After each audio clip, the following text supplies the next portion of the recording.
Hello, welcome along to the Martin Center seminar series. My name is Hamide, and here at the Department of Architecture at the University of Cambridge, with my colleague Ron Al-Ajam, we are convening the Martin Center seminar series. For those of you who are joining us for the first time today, Martin Center seminar series is one of the longest running seminar series in the field, which we are really proud of. And today we are really delighted to have Dr. Rana Habibi. She is talking about modernity. She's talking about modernity and cultural resilience in Tehran between 1945 and 1978. Just a brief explanation about the theme of the seminar. This academic year, which this session is its final year, the theme was resilience, and we explored the different ways cities and residents are coping with different disasters and how they can be resilient culturally, emotionally, and physically. So I'm going just a quick note on the format of the seminar. Rana would present to us for 45 minutes, and then we will open up the for Q&A, and you can type your questions in the chat box, or you can just raise your hands virtually, and we will unmute you to voice your question. I can make a brief introduction of Rana, but we get to know Rana's work as soon as she gives her lecture. I had the privilege to know Rana beforehand when with her and her father, who was one of the renowned urban architecture professor in Iran. We were working on different projects, so that was my honor to know Rana beforehand, and we are very pleased to have her here. Rana Habibi is a senior lecturer and researcher in urban design at Breda University of Applied Science and a guest associated researcher at University of Leuven. She holds a Ph.D. in architecture and a Master of Urbanism and a strategic planning from KU Leuven, and the postgraduate degree in European Urbanism from Università di Venezia. Her research focuses on inclusive urbanism, climate change, and global South urban modern history. She is involved in EU-funded projects like InclusiveCity, KreativEU, and Greengage. Rana is the guest editor of InclusiveCity in Cities Journal and has over 30 published works. She coordinates studio design in Amsterdam and several courses at Breda University. Without further ado, Rana, the floor is yours. I'm muting myself, and you will have your. Thank you, Hamida. Thank you very much for the nice introduction. And good afternoon, everyone. I'm delighted to be here today to present my lecture on modernity and cultural resilience in Tehran between 1945 till 1978. In this talk, we will explore how Tehran navigated the complex interplay between rapid modernization and the preservation of its rich cultural identity during a transformative period in history. I would also like to extend my sincere thanks to the Martin Center for Architecture and Urban Studies at the University of Cambridge for their kind invitation and generous support in making this lecture possible, and a special thanks to Hamide Farahmandian to make this occasion possible. Thank you also, all of you, for joining me today. I hope that when I'm actually changing because I cannot see what you see, but you can just tell me if you can see the change of the slide. Hopefully, yes. All right, I start with the cultural resistance in modern architecture and urbanism. This phenomenon, actually, the cultural resistance in modern architecture and urbanism, refers to approaches and movements that challenge or critique the dominant narratives of modernism, often emphasize local identities, traditions, and cultural specificities against the homogenizing tendencies of globalized modern architecture. There are certain key aspects that you can actually see in a very diverse, let's say, cultural or urban projects. One is the reaction against international styles. Many architects and communities resisted the universal, often called an impersonal, modernist aesthetic that emerged in the early 20th century, which prioritized functions, minimalism, and technologicality over local culture and context. The second is the emphasis on local identity. So many architects sought to incorporate indigenous materials, traditional building techniques, and cultural symbolism into their design, asserting local identity and resistance cultural erasure. And then the third is the political and social resistance. In post-colonial contexts, architecture became a form of asserting independence, cultural pride, and resistance against colonial influences or Western dominance. Also, there is another discourse that is hand in hand with the cultural resistance, which is the vernacular modernism. Vernacular modernism refers to an architectural approach that synthesizes modernist principles with vernacular, local, traditional architecture. It seeks to adopt modernist ideals such as simplicity, functionality, and new materials to local cultural, climatic, and material conditions. Also, there are certain characteristics for vernacular modernism, which no matter it's in architecture or urban design or urban planning, it's a respect for local context.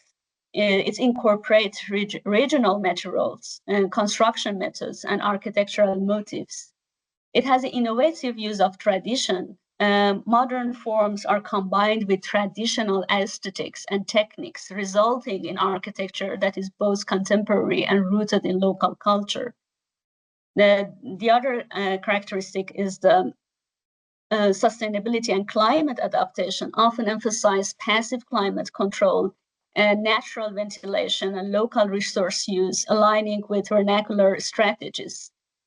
I'm sure that if you are looking at most of the Middle Eastern countries, you can find many similar. You can look at the modern time of Iraq, for example, or in Egypt or in Turkey. You can see that actually how this vernacular modernism started to shape, but it's not only limited to the Middle East, also in the South America. If you look at the various of examples you can find, and I really encourage you to look at the 1920s, 1930s till 1970s of the different geographies and see that how actually modernity translated itself to the context and different culture and the geography. Of course, these are all hand in hand in the concept of modernity in terms of the transnational modernity, which is the idea that modernity didn't come from just one place. It has multiple origins, and different parts of the world modernize in different ways, shaped by local culture, politics, and geography. Terms like non-Western modernity or third world modernism reflect this diversity, that they are extensive research and peer-reviewed publication over these topics, and under these names also books published that I also highly recommend you to explore them if you are interested in cultural resistance in general. Countries didn't follow a single path to modernization. Colonized nations often adopted models from their colonial roots, while others draw from a mix of influences. But even when models were imported, they rarely stayed the same. Instead, they were adapted to fit local needs and cultures. One key force in this transformation was that we call vernacular image guide, deep-rooted cultural archetypes that shape how people imagine and build their environments. This image guide helps reshape modern models to better reflect local identity. Modernization was never just a one-way flow of ideas from the West. It involves complex exchanges between local and foreign actors, clients, planners, architects, and communities all working together. Imported models became reference, but they were always adopted, reworked, and made local. Also, I want to just open the parentheses. Also, when we are talking about West, also in West, the modernity model of France was different than Germany, was different from England, was the Mediterranean countries also, they had the different approaches. So I want to emphasize here that the modernity models and rules are very diverse, and it is not just only one way or one type of modernity. This gave rise to transnational models, modern forms that spread globally but took on different meanings and shaped wherever they landed. These models reflect a mix of influences shaped by local history, culture, and everyday life. In next slides, I show how this process unfolded in 3 case studies from modern Iran, where global ideas met local tradition and something new emerged out of it. In the importation of modernity and modernization, local actors such as governments, architects, poets, and other intellectuals played a significant role in Iran.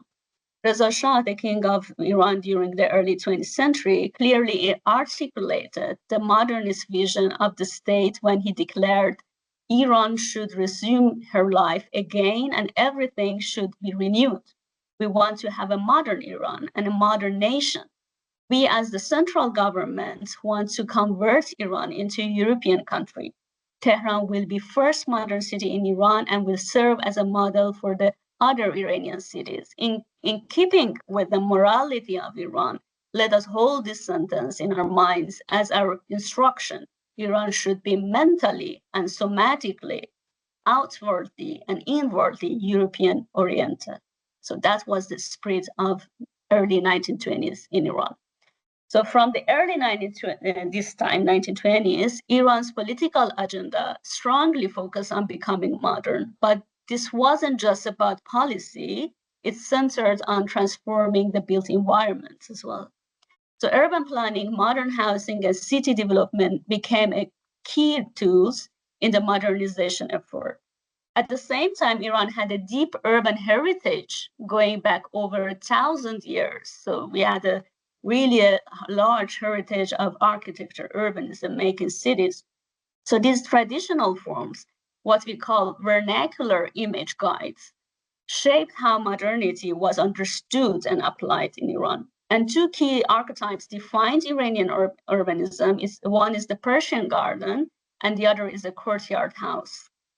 So these weren't just decorative, they structured entire cities. The Persian garden, first seen in Pasargad in 546 BCE under Cyrus the Great, served as both cultural symbol and organized tool for urban life.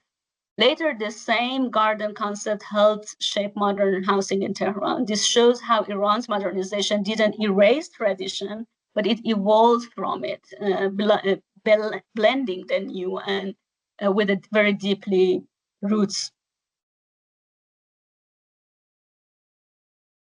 But modern middle-class housing in Tehran offers a compelling example of how vernacular image guides, particularly the archetype of Persian garden, shaped and transformed the international style within the Iranian context. In the following discussion, I will examine the various actors and movements that contributed to the construction of Iranian modernity. Between 1941 and 1953, the dominant urban policy centered on the production of state-sponsored housing for the modern middle class.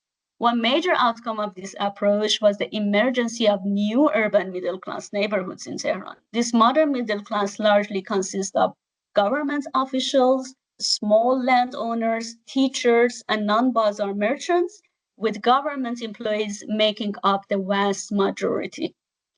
Tehran experienced a rapid population growth, expanding from 362,000 in 1921 to 1,205,000 by 1941. And by 1950, government employees, mainly administrative officials and educators, accounted for nearly 70% of the city's working population. Notably, most of these civil servants had migrated to Tehran from other cities across Iran, further centralizing the capital's role in the national modernization effort. And prior to the September 1941 coup, the state development policies were almost exclusively focused on Tehran while neglecting the rest of the country.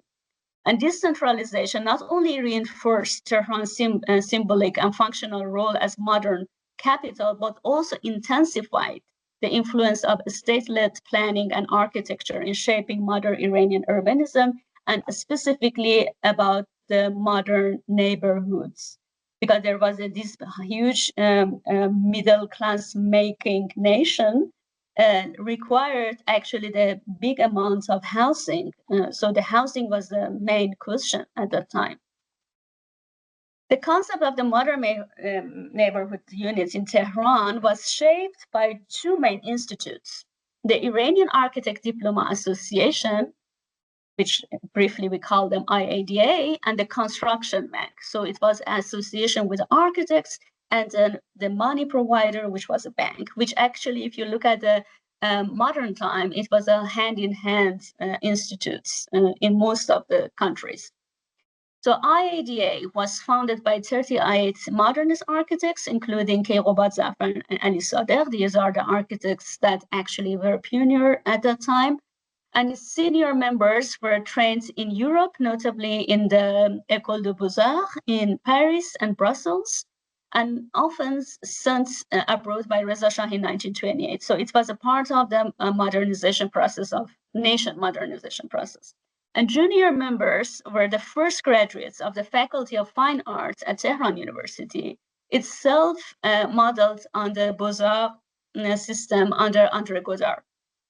These architects returned to Iran with a mission to modernize its cities. They advised the government, held exhibitions, published journals like Architect, and sought to introduce international architectural standards. In parallel, the construction company, Shirkat Sakhtemani, was founded in 1936 by Mohammad Ali Sheibani, who had studied low-cost housing in France and was influenced by figures like Louis Le Char.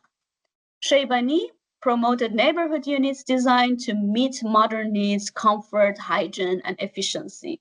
His journal Architect discussed global housing movements and adapted them to Iran's context, calling for collective housing, accessible public spaces, and modern schools. He wrote, "Today is the time to build small, beautiful homes for virtuous but homeless employees. In Iran, like elsewhere, we must adopt social housing to build a healthy modern society."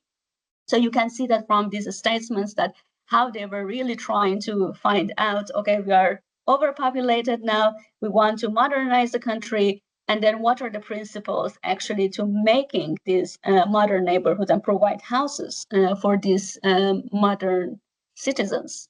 Together, IADA and the construction company laid the foundation for Iran's modern middle-class neighborhoods, blending international principles with local needs and cultural awareness. The case of Charsad Dastgah in 1946 illustrates the thoughtful adaptation of European low-income housing models to Iranian government employee housing. This project marked the first response by Iranian modernist professionals to address the country's housing shortage. It was also the first state-subsidized housing development in Tehran, specifically built for middle-class government employees. However, unlike the global norm of collective housing as apartment blocks, Iranian architects choose different approach, a single-family, two-story row houses designed to accommodate 400 middle-class families. This deliberate departure from the international model was explained in terms of cultural and climatic incompatibility. The architects wrote that the climate of Tehran and cultural lifestyle of Iranian necessitates individual houses with its courtyard and enclosing walls. Each home must include a small pool, which we call it house, water storage, and walls to shield the yards from public view. These features make Iranian houses more expensive than European counterparts. Europeans don't require the small pool because they live mostly indoors, while Iranian they tend to live actually outdoor rooms, which is their small courtyard.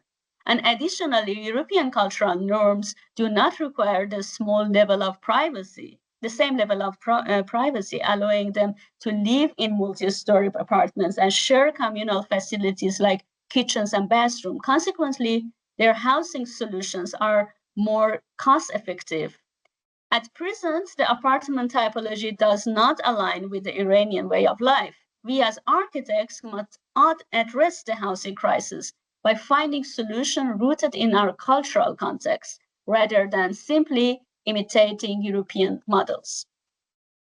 Therefore, Charsan Dastgah stands as a notable example of how modern housing concepts were adapted to local traditions, climate, and social norms, laying the groundwork for a distinctly Iranian interpretation of modernity in architecture and urban planning.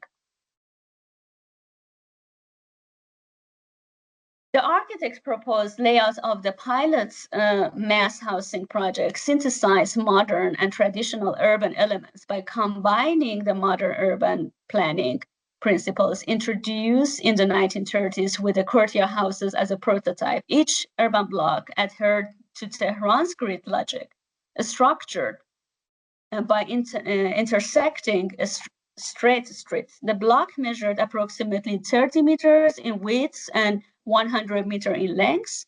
The intersecting streets varied in width, with the widest being 15 meters and the narrowest 8 meters. So these were they tried to standardize the dimension of the streets, the dimension of the blocks, which actually it was something that in 1933 they were planned as a let's say criteria for the modern urban planning in Tehran.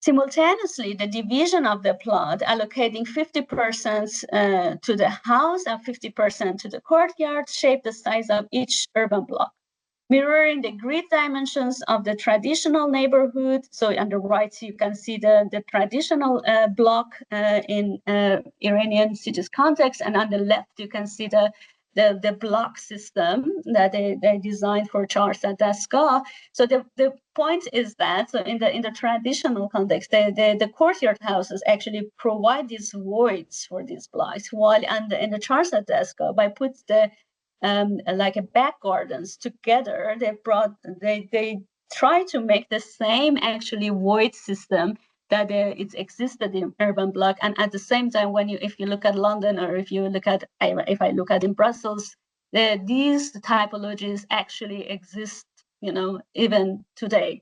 So this is actually how they were trying to, by combining the let's say the courtyards that's answering the needs of the Iranian lifestyle of that time, by thinking of the traditional, let's say, way of living in that time, to provide a new urban block.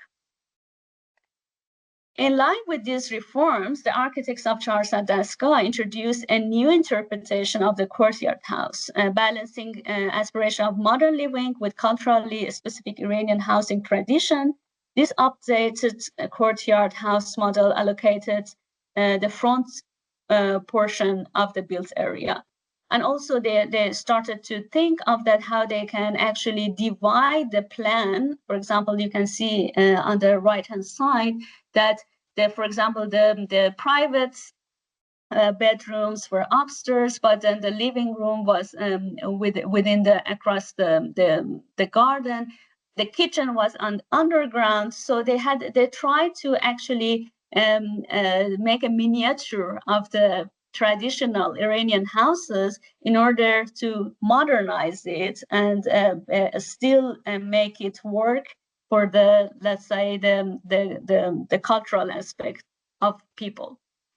So in the modern neighborhood of Charsadasa, the only houses with balconies facing the street were the shop houses. These were located around the main square and opened onto the public garden. In this housing type, the ground floor was used for the shop and the kitchen, while the living spaces were placed upstairs. This layout followed the same general principles as the other houses in the neighborhood. In general, the model house in Charsadasa was essentially, as I mentioned, a miniature version of the traditional Persian houses, with a courtyard house so deeply rooted in Iranian architecture culture, served as a guiding image of the modernizing the housing models. It didn't just inspire the design, it helped shape how modernity could be interpreted through the tradition. A powerful example of traditional archetypes in modern Iranian urban design is the Narmak neighborhood, developed in 1950s. It was featured in Bank Sakhtamani journal as a model for modern Iranian urban planning, built beyond old Tehran and based on European principles. And Narmak was described as a modern town rising from a wasteland, offering all the essential of contemporary life. Schools, cinemas, hospitals, green spaces, all were provided. But at its core, the design was rooted in tradition. As a planner adopted the Chahar Bagh, a traditional four-part Persian garden layout. Instead of gardens, the housing blocks surrounded shared green space. Through the grids resemble the international planning models of the time, closer inspection reveals local adaptation, like varied block sizes and staggered streets that responded to the site and the context. Also, the boulevards that from Reza Shah's time actually were emphasized on making the street with the trees and with the car orientation also applied through the grid system in this project. And then also Narmak followed the modernist idea of organizing life into zones, public services, infrastructure, and housing. A central square was planned for governmental offices, while parks, mosques, schools, and a major cultural complex were integrated across the layout. Infrastructure like water reservoir and power plants was placed in the north and all tied together by a thoughtful street grid. This blending of the modern urbanism, but with the structure of the Chahar Bagh, actually shows a process of inculturation, using familiar local forms to adopt foreign ideas. And while planners drew on tradition for the overall layout, the individual houses were seen as tools of modernity, designed to help shape a modern way of life. The design of the housing units was based on the imported French prefabricated system, which known as Calade. And this concept prefabrication system operated in a factory-style assembly process with the capacity to produce one house per day.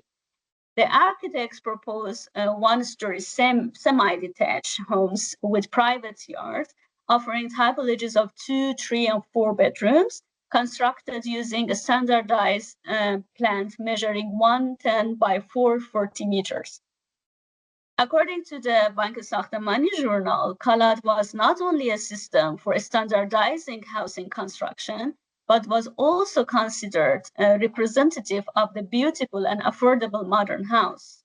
So the typical Calade housing unit featured 2 bedrooms with a living and dining room separated by service zones, and these services are included as a kitchen and a bathroom connected by a hallway that link different spaces. So totally modern. So they didn't try to actually even make any layouts from the traditional houses like they did in Charsadasa, for example. So the layout reflected a clear functional division, daytime activities taking place in the living and dining areas, and while the bedrooms were reserved for nighttime use. So this division was also expressed in the volumetric design of the representative rooms. The architects of Narmak mentioned this general layout while developing variation with 2, 3, or 4 bedrooms. So in this way, modernist architecture understood as a construction technique, a body of knowledge, a lifestyle commodity, and above all, a symbol of modernity, transcendent national borders through the implementation of prefabricated housing designed for the emerging middle class. But while architects promoted these universal ideals of modern architecture, Iranian housewives and homeowners had other priorities. They requested from Narmak's middle-class residents, there was a request that it also published in the Banque Sahramani Journal, that they want a pool in the yard for washing rugs and clothes, and stairways to the roof for sleeping in the summer, because it was what they used to have it. So these reflected a need for outdoor spaces that modern neighborhood lacks, spaces central to traditional domestic life. As Mina Marifat emphasizes the importance of the courtyard in traditional Iranian homes, a landscape charbagh with trees, flowers, and central pool used for daily chores and evening gatherings. Sleeping in the courtyard on the roof was a common during warm season. So the courtyard was both a private family space and a place for entertaining guests. So designs published in the journal suggest a direct response to these cultural needs. The plans place modernist homes beside elaborately drawn garden layouts rather than merging the two. The house and garden were presented as parallel domains, one reflecting international modernism, the other rooted in vernacular tradition. And the pool connected by a stone path and stairways linking yard to roof, highlighting traditional spatial practices. The staircase offered vertical access between semi-public and semi-private zones, reinforcing the courtyard's role as a second living room and the roof as a sleeping area. So these traditional features were gradually incorporated into call-out house exteriors, and internally rooms labeled for specific function, living room, bedroom, and study, were often adopted by residents into multi-purpose spaces, reflecting the realities of extended family life rather than the nuclear models assumed by modernist design. Modernizing household items and lifestyles was integral to creating a modern nation. Traditionally, Iranian houses had no separate dining room. Meals were served of a sofre, spread wherever convenient. With the introduction of furniture, dining rooms became common in upper-class and middle-class homes. Time-saving applicants like washing machines and vacuum cleaners revolutionized the household, eliminating the need of maids and repurposing of their rooms. Cars also changed the function of yards, which now included parking spaces. The comprehensive plan of Tehran aimed, therefore, to establish a new domestic culture, envisioning a lifestyle where women drove their husbands, for example, to work, dropped off children at school, and shopped on the way home, reflecting a shift towards private vehicles use, but also shifting the urban forms of the cities as well. So this is a duality, that there was a top-down modernization that the architects and governments were looking for, and then the bottom-up was actually still there was a layer of traditional way of living. So in the comprehensive, another significant, in the comprehensive master plan of the Tehran, arrived in Iran aligned with the spirit of Kennedy's doctrine, which sought to modernize underdeveloped regions through the infusion of modernity values and infrastructure. The Tehran Comprehensive Plan was a joint effort between the Iranian firm Farman Farmayan Associates, founded by Abdulaziz Farman Farmayan, a Beaux-Arts-trained architect known for his modern houses and corporate high-rises, and the American firm Gruen Associate, led by Victor Gruen, the Austrian-American architect famed for shaping the American shopping malls and modern consumer landscape. So the comprehensive plan aimed to address pressing urban issues like housing shortage, overcrowded, lack of services, unemployment, and rapid immigration. Its solution was to create 10 central urban units, and these units were to be connected via public transit lines and separated by expansive green areas. And the design of these centers echoed Grun's American-style shopping malls and urban renewal concept of American cities. So one notable example of these new model neighborhoods is a KU Leuven, built in 1969, developed as part of Tehran Comprehensive Plan. This project transformed a brownfield site into a revitalized residential area. KU Leuven marked a major shift in Tehran's housing typology, becoming the city's first complex of tower in the park, model tailored to the middle class. The complex consisted of 12 freestanding 5-story apartment buildings arranged within a carefully designed landscape, introducing an entirely new form of mass housing in Tehran. What sets KU Leuven apart from earlier middle-class neighborhoods was its embrace of the apartment building as a dominant housing type. In this model, private individual yards were replaced by shared communal spaces, dramatically reshaping the boundaries between public and private life. Whereas traditional Iranian homes centered domestic life around a private yard shared only among family members, this new arrangement required residents to share outdoor living spaces with neighbors, altering social norms and everyday interactions. This shift meant that residents generally behaved more formally in common spaces, unlike the intimacy of private yards in single-family houses.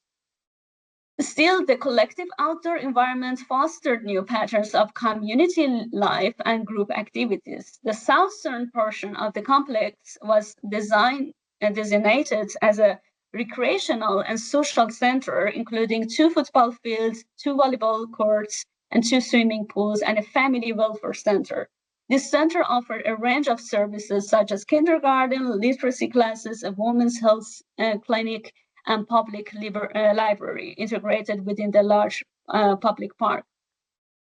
At a first glance, KU Leuven resembles Soviet-style social housing with short, parallel, linear apartment blocks arranged in a green space, or the Western towers in the park model. However, Iranian designers did not envision the surrounding green space as an open, informal, Western-style park. Instead, they draw inspiration from traditional chaharbagh or Persian garden, designing a symmetrical, geometrically ordered garden that reflect the classical principle of Persian landscape design. The chaharbagh is typically oblong in form, enclosed by walls and built on a slope, divided into terraces. A stream enters at the top and flows downwards through channels into pools.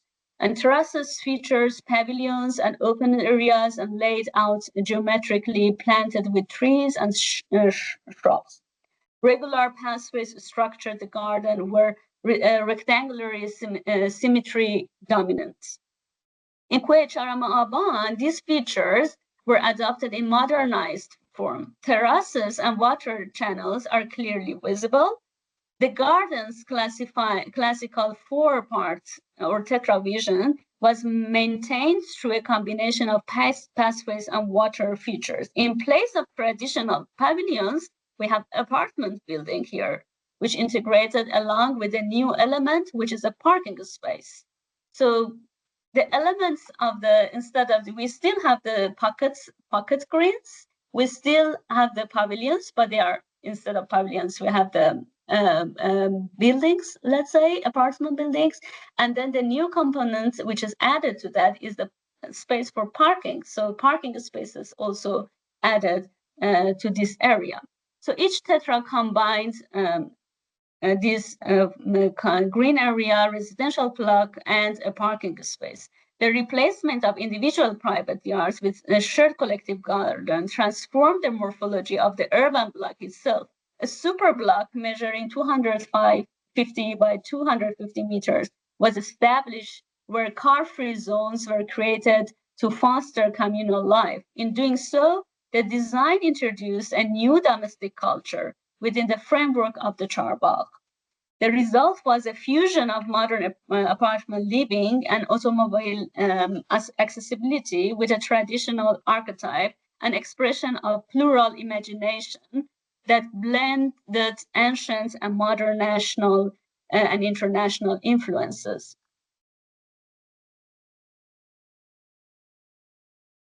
So the modernization of the charbagh transformed an Iranian archetype by integrating modern elements while adopting the important concept of neighborhood units, from clusters of towers in a park to apartment buildings set with Persian garden. This resulted in an invented landscape that lacked the originality of both the Western model and the traditional archetype. However, it introduced a unique blend of modern and traditional, intertwining these elements into something new. And the case of KreativEU clearly illustrates indigenous modernity by situating modern buildings within an archetype landscape, suggesting that modernity remains rooted in its local context. So in summary, KreativEU, one of the earliest outcomes of the Tehran master plan, offered a distinct reinterpretation of the tower in the park concept by modernizing charbagh prototype. The apartment complex marked a significant step towards social modernization and revolutionized the traditional Iranian home.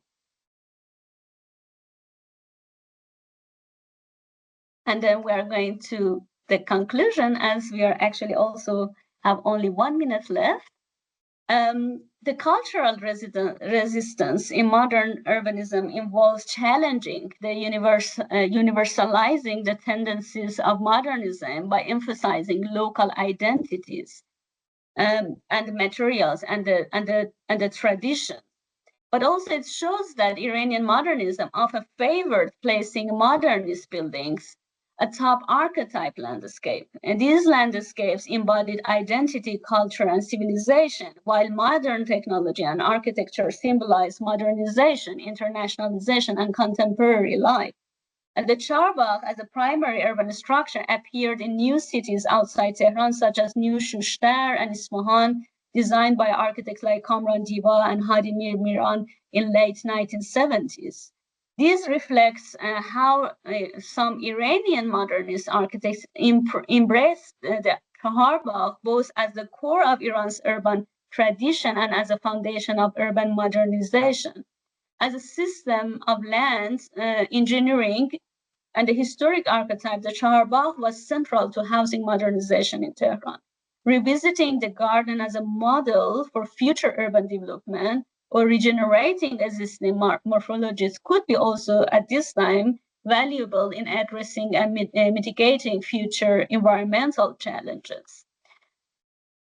But also we can say that as a vernacular modernism seeks to blend, I want to also emphasize that this is not only unique for Iran. I assure you, if you're doing the investigation and do the research for other actually geographies, like South America, in the Middle East itself, also South Asia, you can find a very spectacular vernacular urbanism or vernacular modernism through the urban design and urbanization. Thank you so much for your attention. I give the floor to you now. If you have any question, I'm here to answer yours.